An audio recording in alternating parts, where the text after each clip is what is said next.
আসসালামু আলাইকুম। আজকে আমরা ভেক্টরের আরেকটা লেকচার নিয়ে সামনে হাজির হয়েছি। সেই লেকচারটা হচ্ছে যে ভেক্টরের ত্রিমাত্রিক উপাংশ। এখন এই বিষয়টা বুঝতে হলে আমাদের স্থানাঙ্ক ব্যবস্থা সম্পর্কে একটু পূর্ব অভিজ্ঞতা প্রয়োজন, যেটা স্থানাঙ্ক ব্যবস্থা জানলে আমাদের এই বিষয়টা বোঝাটা সহজ হয়ে যাবে। স্থানাঙ্ক ব্যবস্থা সাধারণত আমাদের পাঠ্য বইতে স্থানাঙ্ক ব্যবস্থাকে মানে তিনটা ভাগে ভাগ করছে, মানে তিনটা বিষয় আর কি বণ্টিত যাকে বলা হয়। যেমন স্থানাঙ্ক বাংলা হচ্ছে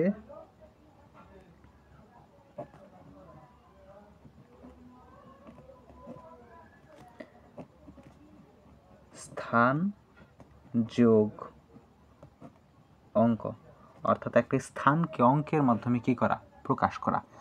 এখন স্থানাঙ্ক ব্যবস্থা হচ্ছে মূলত পক্ষে তিন রকমের। আমাদের যে পাঠ্য বই আছে, এই পাঠ্য বইতে সাধারণত দেওয়া আছে। একটা হচ্ছে একমাত্রিক, একটা হচ্ছে দ্বিমাত্রিক, একটা হচ্ছে ত্রিমাত্রিক। এই তিনটা বেসিসেই দেখা যায় স্থানাঙ্ক জ্যামিতিটাকে কী করা হয়, আলোচনা করা হয়। একমাত্রিক কি,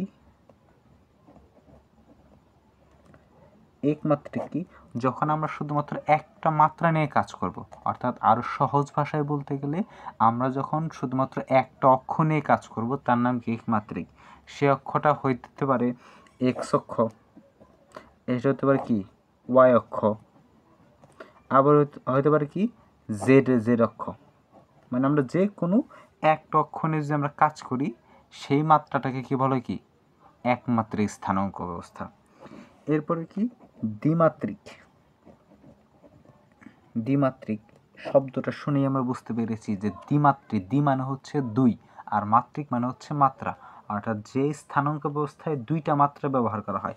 ধরো আমাদের কাছে একটা কি আছে, একটা উলম্ব অক্ষ আছে যাকে আমরা ওয়াই চিন্তা করতে পারি, একটা হচ্ছে কি অনুভূমিক অক্ষ আছে যাকে আমরা কি এক্স চিন্তা করতে পারি, তাই না?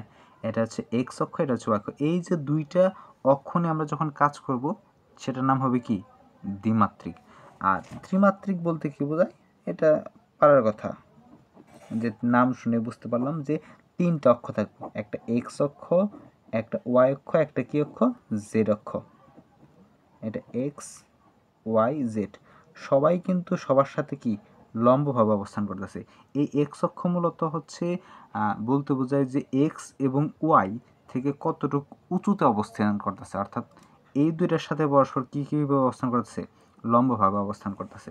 এখন আমরা যদি চিন্তা করি যে আমাদের কাছে, এখন আমরা চিন্তা ভাবনা করলাম যে আমাদের কাছে একটা সংখ্যা আছে যেমন 5, তাই না? এখন এই 5 দ্বারা আমরা কি বুঝবো, সেটা কি এক্স অক্ষে অবস্থান করতেছে নাকি ওয়াই অক্ষে নাকি জেড অক্ষে? এটা আমরা বুঝতে পারছি এটা একমাত্রিক, কিন্তু সেই মাত্রাটা কোনটা, সেটা এক্স অক্ষ, ওয়াই অক্ষ নাকি জেড অক্ষ, সেইটা বোঝার জন্য আমাদের আরেকটা নতুন একটা বিষয় সম্পর্কে জানতে হবে।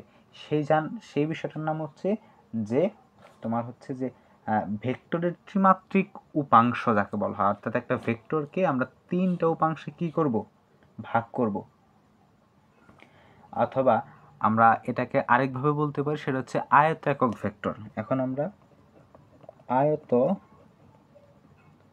একক ভেক্টর, এই আয়ত একক ভেক্টর সম্পর্কে জানবো।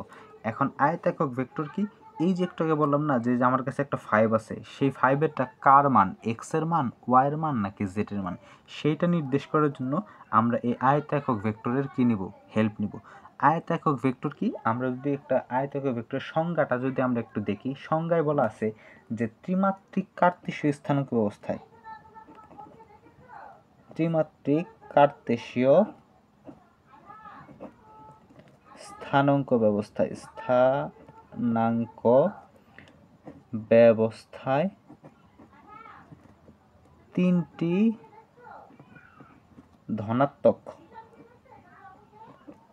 ধনাত্মক অক্ষ বরাবর যদি তিনটি একক ভেক্টর কল্পনা করি, তবে তাকে আয়ত একক ভেক্টর বলে। বিষয়টা আমরা একটু এক্সপ্লেন করি। আমাদের কাছে ধরো একটা অক্ষ আছে এক্স অক্ষ, একটা অক্ষ আছে কি ওয়াই অক্ষ, একটা অক্ষ আছে কি জেড অক্ষ, তাই না? আমরা এক্স অক্ষকে যদি আমি আই দ্বারা প্রকাশ করি, ওয়াই অক্ষকে জে দ্বারা এবং জেড অক্ষ কি কে দ্বারা, অর্থাৎ আমরা একটা যে কোনো একটা স্কেলার রাশির সাহায্যে আমি আই জে কে এর যে কোনো একটা অ্যাড রাখি বা বসিয়ে দিই, তখন আমরা বুঝতে পারবো সেটা কোন অক্ষে কাজ করতেছে। একটু আগে যে আমরা বললাম না যে 5, এই 5-এর সাথে আমরা কি আই একক ভেক্টর অ্যাড করি, তখন আমরা কি বুঝবো এটা কি এক্স অক্ষকে কি করতেছে নির্দেশ করতে, এই মানটা হচ্ছে কি এক্স অক্ষের উপর অবস্থান করছে, এক্স অক্ষের মান। আবার যদি 5 জে দ্বারা বলি, সেটা কোন অক্ষে ওয়াই অক্ষকে নির্দেশ করেছে। আবার যদি 5 কে দ্বারা বলি, এটা কি জেড অক্ষকে কি করে নির্দেশ করে। এই যে বিভিন্ন অক্ষকে আমরা ভেক্টরের মাধ্যমে প্রকাশ করলাম যে আই জে কে, এইটাই হচ্ছে কি আমার কি আয়ত একক ভেক্টর। এখন আমাদের কাছে যদি এরকম একটা বিষয় থাকে যে ধরো আমাদের কাছে এ হচ্ছে একটা ভেক্টর দেওয়া আছে, এই ভেক্টরকে কি করতে হবে, তিনভাবে কি করতে হবে ভাঙতে হবে, অর্থাৎ কি এক্স অক্ষ বরাবর ভাঙতে হবে, বা কি করতে বলে যে বিভাজন করতে হবে ওয়াই অক্ষ বরাবর এবং জেড অক্ষ বরাবর, অর্থাৎ কি এর তিনটে উপাংশ লাগবে।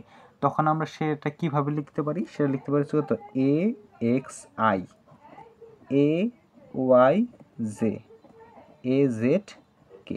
এই যে আমরা যে তিনভাবে কি করলাম উপাংশে ভাগ করলাম, এটার নাম হচ্ছে একটা ভেক্টরকে ত্রিমাত্রিকভাবে কি করা বিশ্লেষণ করা, অর্থাৎ একটা ভেক্টরের ত্রিমাত্রিক উপাংশে সাজানো।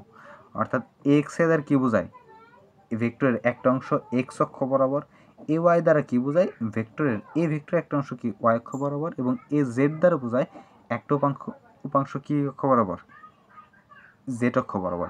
এই যে একটা ভেক্টরকে তিনটা অক্ষ বরাবরে আমরা কি করলাম মানে বিশ্লেষণ করলাম, এর নাম হচ্ছে কি ভেক্টরের ত্রিমাত্রিক উপাংশ।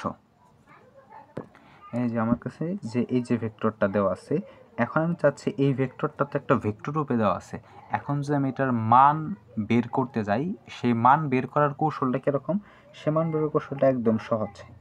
এর উপর ডাবল পাশে দুইটা খাড়া দাগ দেব এবং রুট চিহ্ন দেব, তারপর করব জাস্ট আই জে কে এগুলো রাখবো না, এবং বাকির যে সহগগুলো আছে এক্সের সহগ, ওয়াই সহগ, জেডের সহগ, অর্থাৎ কি এইগুলার উপর কী করে দেবো বর্গ করে দেবো। যেমন এ X whole square, A Y তার হোল স্কোয়ার, এ জেড তার হোল স্কোয়ার। আমি কি বুঝতে পারছি? এটা হচ্ছে ভেক্টরের মানের ফর্মুলা, আর এটা হচ্ছে কি শুধু ভেক্টর রূপে প্রকাশের বিষয়টা। এখন যদি আমাদের কাছে বলে যে এটার একক ভেক্টর নির্ণয় করো, একক ভেক্টর, সেটা আমরা কিভাবে করব? আমরা একক ভেক্টর সংজ্ঞা জানি কি, কোন একটা ভেক্টরকে তার মান দ্বারা যদি ভাগ করি, তাহলে যে ভেক্টরটা পাওয়া যায় তাকেই কি তার একক ভেক্টর বলা হয়। এখন আমরা যদি এর একক ভেক্টরকে ছোট হাতের এ এবং উপরে একটা ক্যাপ চিহ্ন দেই, এটা মান কি হবে, উপর হবে তার এ আর নিচে হবে কি তার এর যে ভ্যালুটা, এটাই। অর্থাৎ বিষয়টা এরকম হবে যে A X I, A Y J, A Z K, এবং নিচে কি হবে এইটার যে ভ্যালুটা আছে A X whole square, A Y তার হোল স্কোয়ার, এ জেড তার হোল স্কোয়ার। এটাই হচ্ছে আমার কি সেই কাঙ্ক্ষিত একক ভেক্টরের মান। আশা করি বিষয়টা তোমরা সবাই বুঝতে পারছো। এখন আমরা যে বিষয়টা নিয়ে আলোচনা করব সেটা হচ্ছে যে উপাংশে বিভাজিত ভেক্টরের যোগ, অর্থাৎ বিষয়টা বোঝায় যে আমার কাছে এ একটা ভেক্টর দেওয়া আছে, তার মান সেটা কি A X I, A Y J, A Z K. এটা কি তিনটার দিকে কি বিস্তৃত না? আরেকটা ভেক্টর দেওয়া আছে, বি একটা ভেক্টর দেওয়া আছে, B X I, B Y J এবং বি জেড কে। এখন আমার কাছে যদি বলে যে A vector plus B B vector করো, এইটার নিয়ম কি? নিয়ম হচ্ছে কি, আমার এক্স অক্ষের সাথে এক্স অক্ষের যোগ দিব, ওয়াইয়ের সাথে ওয়াইয়ের যোগ, এবং কি জেডের সাথে জেড যোগ দিব। তাহলে কি A x plus B x, তারপর কি আই লিখলাম, কারণ এ আইটা এটার সাথেও আছে এটার সাথে, যেমন কি দুটো যোগ করে তারপর আই দিলাম, প্লাস অনুরূপভাবে এ ওয়াই বি ওয়াই জে, এরপর কি এ জেড বি জেড কে। এটা হচ্ছে আমার কি, আমার যোগের নিয়ম। অনুরূপভাবে যদি বলে যে এটার মান কত হবে, যদি বলে এটার মান কত হবে, এই যোগের যে মানটা, এটা তো ভেক্টর রূপ, মান যদি বলে তাহলে রুট ওভার জাস্ট এইটার বর্গ এটার বর্গ এটার বর্গ, অর্থাৎ কি আয়ের সহগের বর্গ জে সহগের বর্গ এবং কি কে সহগের বর্গ, আগের মতোই। তাহলে A X B X whole square, A Y B Y তার whole square, A Z plus B Z তার হোল স্কোয়ার। এটা হচ্ছে আমার কি ভ্যালু বের হয়ে গেল। এখন যদি আমাদের বলে যে বিয়োগের নিয়মটা কীভাবে, সেম নিয়ম সেম সব কিছু, অর্থাৎ এ একটা ভেক্টর দেওয়া আছে A X I A Y J A Z K, B একটা ভেক্টর দেওয়া আছে B X I B Y J B Z K. এখন A vector minus B vector, same আয়ের সহগ থেকে আয়ের সহগ বিয়োগ, জেড থেকে জে বিয়োগ, কে থেকে কে বিয়োগ, তাহলে A X minus B X I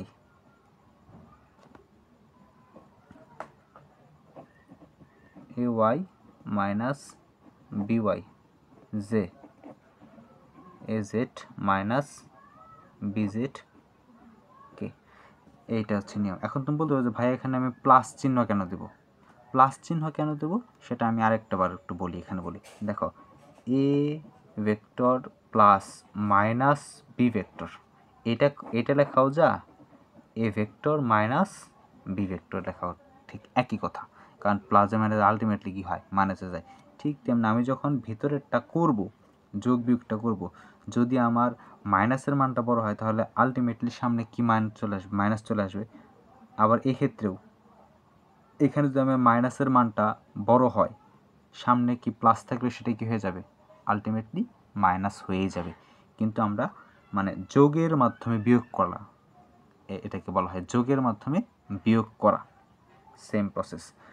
এখন যদি বলে যে গুণ করো দুইটা ভেক্টর, গুণের ফর্মুলা কি, কারণ ভেক্টরের মধ্যে যোগ বিয়োগ এবং গুণ এই তিনটা পদ্ধতি, এই তিনটা কাজই হয়, ভাগ হয় না সাধারণত। আমাদের যে টেক্সট বুক, এই টেক্সট বুকের আলোকে ভেক্টরের ভাগটা দেওয়া নাই, এজন্য আমরা যোগ বিয়োগ এবং গুণের কাজটা করব। এখন গুণের কাজটা কীভাবে করব, গুণের কাজ একেবারেই সহজ, এর সাথে এক্স বি এক্স, অর্থাৎ আয়ের সহগ জের সহগ কে সহগ গুণ করে দেব।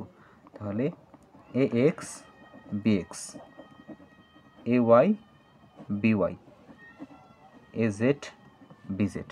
এখন তুমি বলতে পারো ভাই যা এখানে যে আইটা ছিল, যে ছিল, কে ছিল, এগুলো কোথায় গেল, এগুলার এখন দেখা যায় যে এগুলোর প্রত্যেকটার মান কত, এক একক করে, আলটিমেটলি 1 গুণ দিলে কি হয়, 1ই হয়।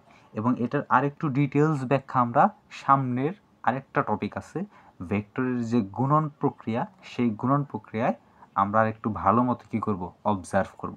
আপাতত জাস্ট এটা মাথায় রাখো যে এক্সের সহগের সাথে এক্সের সহগ, ওয়াইয়ের সহগের সাথে ওয়াইয়ের সহগ, এবং কি জেড সহগের সাথে জেডের সহগ। এখন গুণনের ক্ষেত্রে কোনো একক ভেক্টর থাকতেছে না।